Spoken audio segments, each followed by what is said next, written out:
এটি পৃথিবীর সবচেয়ে সুখী মানুষদের দেশ, যেখানে চিকিৎসা ও শিক্ষার জন্য কোনো খরচ বহন করতে হয় না। সে দেশে দারিদ্রতা বলতে কিছুই নেই।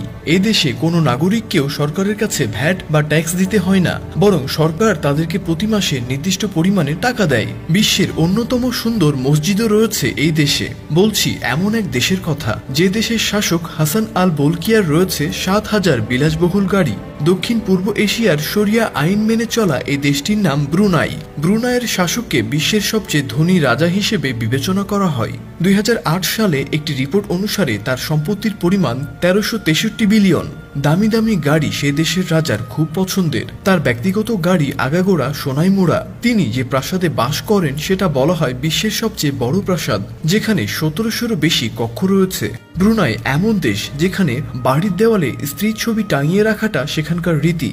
কোনো কোনো বাড়িতে তো আবার একাধিক স্ত্রীর ছবি দেখা যায়। এছাড়া দেওয়ালে টাঙানো থাকে সে দেশের রাজার ছবি।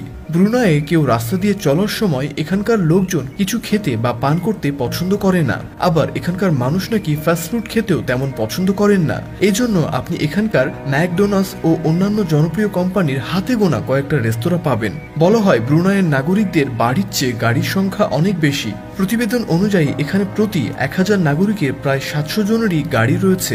আসলে এখানকার মানুষদের অর্থনৈতিক অবস্থা খুব ভালো। এ দেশে খনিজ তেলের প্রাচুর্য ব্যাপক, আর এখানে তেলের দাম খুবই কম। পাশাপাশি এখানকার জনগণকে প্রায় কোনো পরিবহন কর দিতে হয় না। দক্ষিণ পূর্ব এশিয়ার দেশ ব্রুনাই আয়তনে পার্শ্ববর্তী গুলোর চেয়ে অনেক ছোট, তবে মাথাপিছু আয় ও জীবনযাত্রার মান হিসেবে ব্রুনাই বিশ্বের উন্নত দেশ। জনসংখ্যা কম হওয়ায় সেখানকার নাগরিকরা প্রতিবেশী দেশগুলোর তুলনায় উন্নত জীবনমান উপভোগ করেন।